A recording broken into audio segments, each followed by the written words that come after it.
maioria das pessoas acompanhou que a Prevent Senior fez ao coagir os médicos a prescreverem medicações sem eficácia comprovada contra a Covid-19. E além de terem alterado a verdadeira causa da morte nos atestados de óbitos de vários pacientes acometidos pela Covid-19. Tudo isso em conluio pútrido com o governo federal. Muitos comentaristas políticos e influenciadores já estão abordando acerca do descalabro desse governo neonazista que infelizmente ainda nos preside. O foco desse vídeo aqui consiste em abordar os motivos pelos quais nós não devemos confiar nos planos de saúde. Portanto, se você tem amor à sua vida e algum plano de saúde, acompanhe esse vídeo.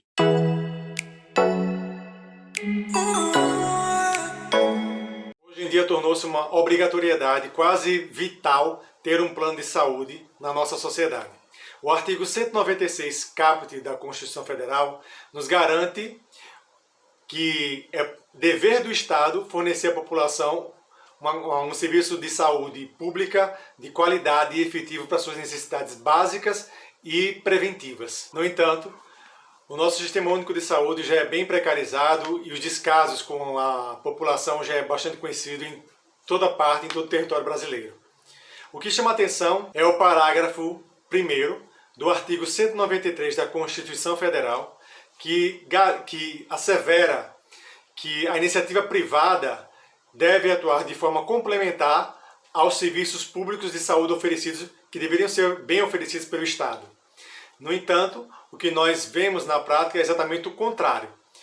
Os grandes planos de saúde é que prestam serviço à população e somente aquelas pessoas que não têm condições de arcar com um plano de saúde é que se fazem servir pelo serviço de saúde pública de atendimento. Antes de tudo, nós devemos entender que as operadoras de plano de saúde elas são empresas como outras qualquer, ou seja, elas visam exclusivamente ao lucro.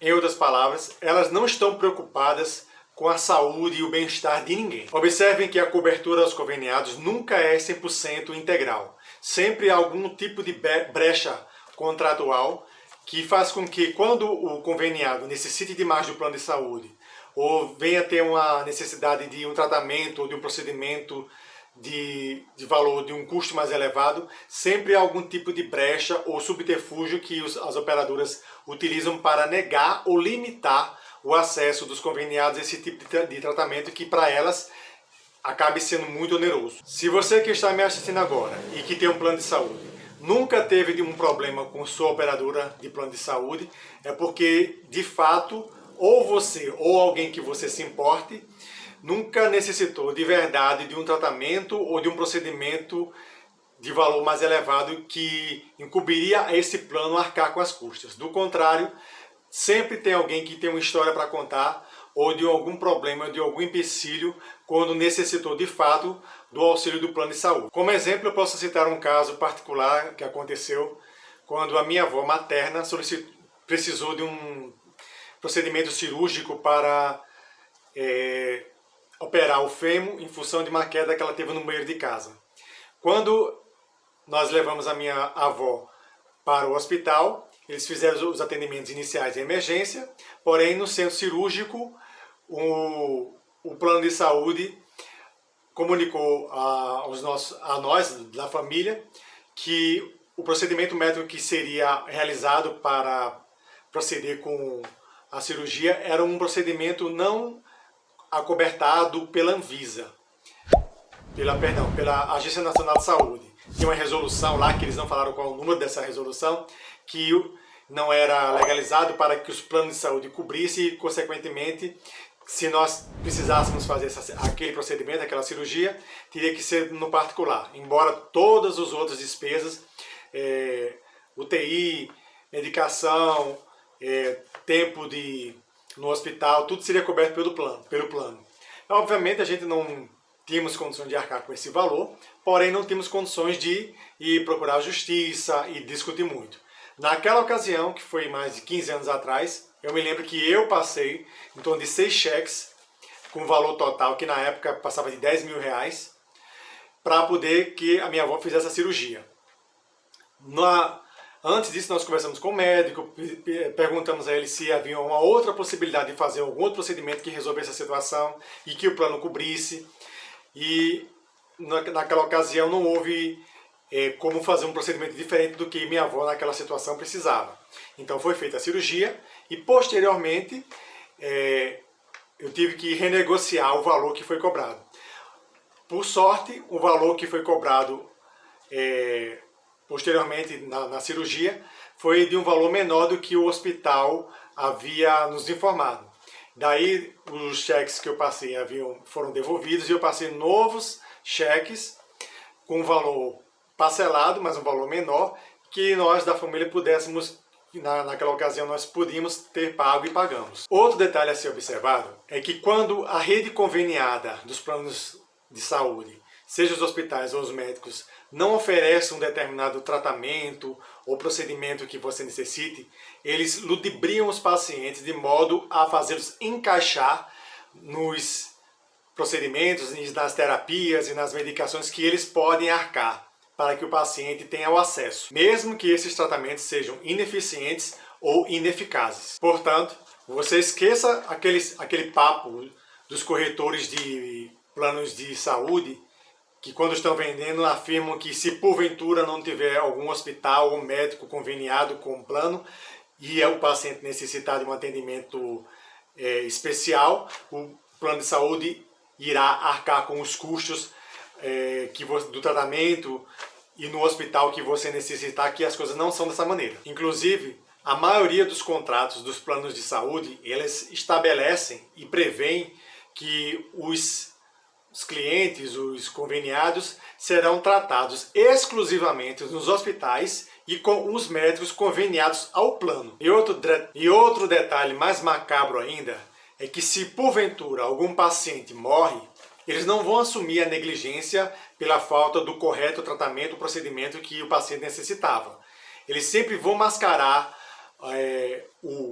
no atestado de óbito ou nas justificativas para alegar aos familiares que houve o equívoco. Eles sempre vão alegar que o paciente ou não resistiu à enfermidade ou não reagiu, não correspondeu ao tratamento que estava sendo oferecido.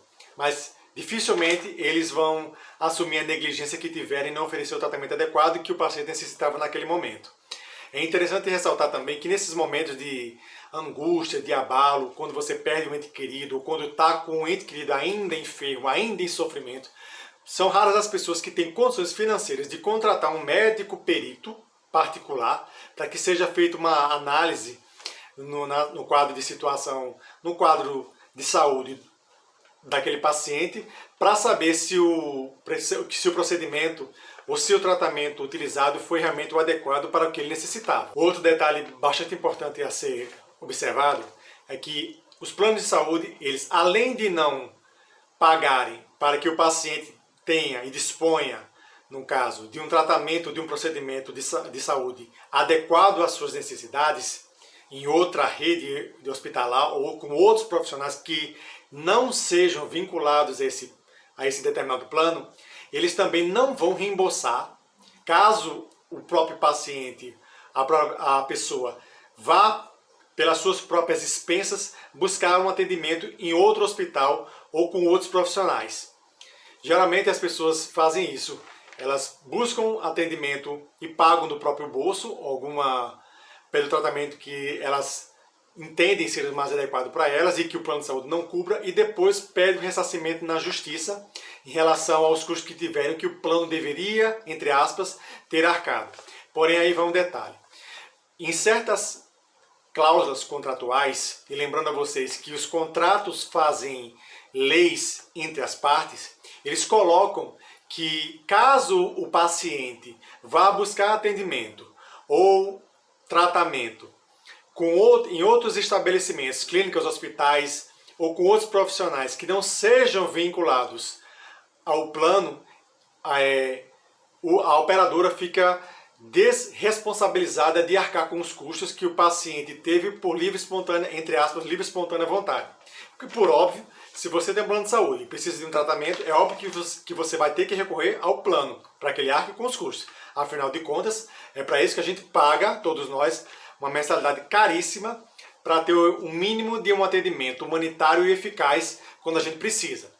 Porém, quando eles não oferecem, e nós obviamente temos o mínimo de discernimento para saber identificar que um procedimento não é coerente, e até os próprios médicos que são éticos, que trabalham com honestidade, falam, olha, esse tratamento não é adequado. O mais adequado para o seu caso é esse outro tratamento, esse outro procedimento, e assim por diante.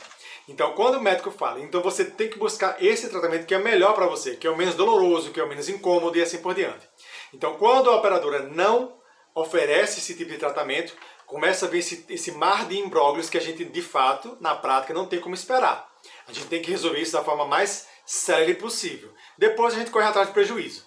Mas, a princípio, o tratamento que for necessidade tem que ser buscado onde quer que ele esteja. Além disso, é interessante ressaltar que caso você se ache lesado por alguma conduta, tanto do hospital quanto do plano de saúde que você teve em negar o procedimento ou no atendimento em si que for oferecido, seja lá por quem for, é imprescindível ter muito cuidado em relação aos profissionais do direito que você contrata. Há muitos abutres com OAB, principalmente aqui em João Pessoa, que é a cidade onde eu resido, em que não tem a menor capacidade, a menor instrução profissional, nem tão pouco a menor ética para assumir um caso dessa magnitude com responsabilidade e entregar um serviço bem feito, e acabam levando as pessoas a aventuras judiciais que no fim das contas não dá em nada. Vou dar um exemplo clássico para exemplificar esse fato. Supomos que você ou alguém da sua família que você se importe esteja necessitando de um procedimento que a operadora de saúde ou esteja se negando a pagar ou se limitando a oferecer, a conceder o tratamento ou o procedimento em sua integralidade. Às vezes eles limitam o procedimento. Então, nesses casos, não adianta entrar com recurso, por exemplo, numa ação na justiça, solicitando uma tutela antecipada de urgência.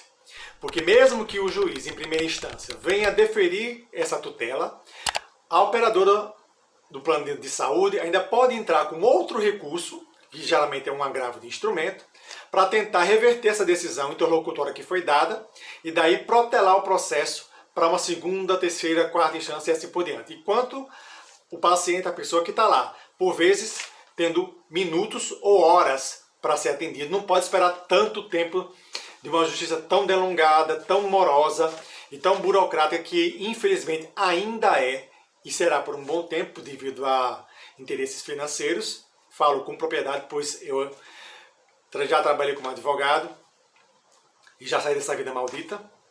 E posso falar com propriedade que há interesses financeiros por trás dessa morosidade, em que a trava não é por acaso o tramitar a série dos processos, na maioria dos casos. Portanto, nessas situações é preciso ter medidas administrativas e mais céleres para poder resolver esses impasses, para que a pessoa e o paciente não esteja sofrendo tanto e possa ter um atendimento mais rápido e preciso em relação ao problema que ele esteja enfrentando naquele momento. Observem que eu estou dando exemplos de casos bem extremados, que você não pode esperar muito.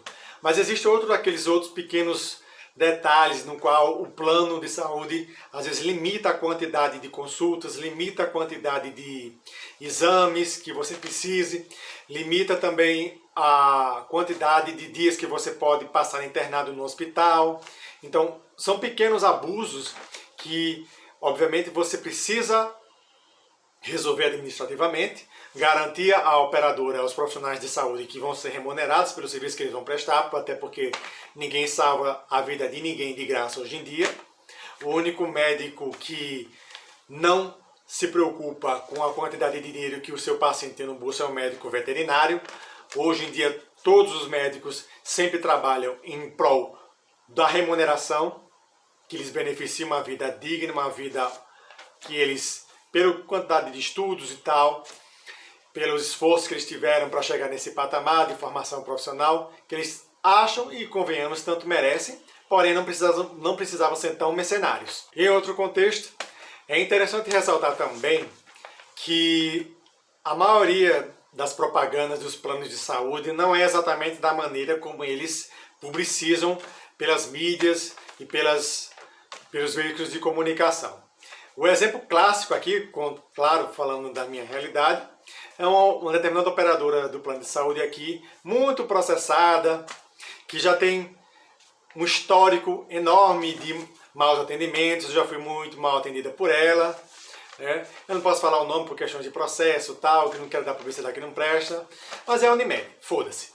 Então assim, esse plano sempre tem um slogan da Unimed, né? Tem um slogan: você sabe a diferença quando precisa. Quando precisa. Quando a gente precisa, realmente sabe a diferença. Porque na hora de pagar, na hora de oferecer um plano, é um mar de maravilha, aquelas fotos maravilhosas de gente cheia de saúde, tal, de um atendimento médico, todo mundo sorrindo para todo mundo. Já o atendimento já não é nem na recepção é assim. A gente não vê ninguém sorrindo na recepção, quando a gente vai no hospital de fato dispor desses serviços. Então, e outros casos mais, esse caso da minha avó que eu contei agora há pouco para vocês, foi justamente lá também na Unimed. Então assim, a gente sempre tem que ter o cuidado de compreender que existe um abismo enorme entre aquilo que eles prometem e aquilo que de fato eles oferecem na prática. Como eu falei agora há pouco, e gostaria só de reiterar, todos os planos, todos os contratos de planos de saúde, eles sempre têm algumas brechas pelas quais a operadora pode, em algum momento, limitar a quantidade de tratamento oferecida ou até mesmo negar. Então é imprescindível que cada pessoa que tem um plano de saúde conheça bem as regras dos contratos, do contrato que você firmou com a operadora, para evitar certos dissabores. Uma das brechas mais clássicas que vem nos contratos de plano de saúde é que o plano de saúde não irá cobrir determinados procedimentos que não estejam regulamentados pela ANS, a Agência Nacional de Saúde. Só que ele não especifica quais são esses procedimentos, e nós ficamos meio que à mercê de saber no momento se o procedimento que a gente vai precisar ou não está regulamentado pela tal da ANS. Eu sei que a maioria das pessoas que tem um plano de saúde nem tem uma cópia do contrato do plano de saúde que fizeram. E outras tantas têm uma cópia desse contrato, mas não sabem exatamente quais são todas as cláusulas que tem nesse contrato, porque não leram direito, ou apenas confiaram na pessoa que falou. Lembrando a vocês que palavras não têm valor jurídico, o que vale é o que está escrito no contrato. Depois não adianta dizer, olha, o corretor lá falou que eu tenho direito a esse tal procedimento, esse tal tratamento. Mas se no contrato de fato não estiver presente, não estiver por escrito, ou algum vislumbre que você tenha direito àquele procedimento, àquela internação, aquele tratamento, você não vai ter direito. Portanto, eu recomendo demais que, se você não tem um contrato, uma cópia do contrato do plano de saúde que você firmou, que você pegue esse contrato, ou uma cópia junto com a sua operadora, ou revise se você já tem guardado, dê uma olhada nesse contrato, leia com calma. Se houver algum termo, algum jargão, alguma coisa que você não entenda, pesquise na internet. Se você tiver condições de pagar por um advogado, que nem uma consulta jurídica é de graça, você peça para esse advogado, dá uma lida no contrato, verificar se as cláusulas realmente são benéficas e favoráveis para você. Caso você não tenha condições de pagar um advogado, por favor, procure uma defensoria pública, fale diretamente com o defensor público, fala com o defensor público que tiver, né? Porque você não tem que escolher quem é o defensor ou não, que vai lhe assessorar ou não. Eu já estagiei na defensoria pública e vi muitos defensores públicos que... sem comentários. Enfim, procure saber o que é que está escrito no seu contrato para que você não tenha maiores dissabores quando você, de fato, algum dia vier a precisar do seu plano. Embora nós sejamos praticamente compelidos a ter um plano de saúde, afinal de contas, hoje em dia é ruim com um plano de saúde e pior sem, e não existe operadora melhor nem pior. O que existe, de fato, é a menos ruim de todas. É imprescindível, mais do que tudo, que nós tenhamos em mente que plano de saúde é uma coisa que nós devemos ter, mas nós não podemos confiar. Por isso é importante que, além de você pagar por um plano de saúde, você fazer uma reserva de emergência para que você tenha algum dinheiro disponível, algum capital reserva, caso o plano se negue a arcar com um procedimento ou algum tratamento de saúde que você necessite com urgência, você não tem que ficar esperando algum posicionamento da justiça ou alguma negociação humilhante que porventura algum plano de saúde possa lhe incutir para tentar lhe tirar mais dinheiro além daquilo que você já paga nas mensalidades. Portanto, faça sempre a sua reserva de emergência para, como o próprio nome diz, ter algum capital para cá com um procedimento e que não lhe faça lhe correr nenhum risco de vida por má vontade, questões mercenárias desses planos de saúde e até má vontade dos próprios profissionais, que nós não devemos nos esquecer que esse juramento de cuidar do próximo, como eles fazem ao se formar, tanto os médicos quanto os enfermeiros e fisioterapeutas, enfim, todo esse povo que no final dos cursos prometem cuidar do próximo sem olhar a quem, etc, blá blá blá, aquele juramento de hipócrita, que não é de Hipócrates, é mais um juramento hipócrita mesmo. Então, devemos ter sempre um capital disponível para poder arcar com os custos do tratamento de algum procedimento que nós venhamos a precisar com urgência, sem mais sofrimento, sem mais delongas. Espero que esse conteúdo tenha sido útil para você de alguma maneira e até o próximo vídeo.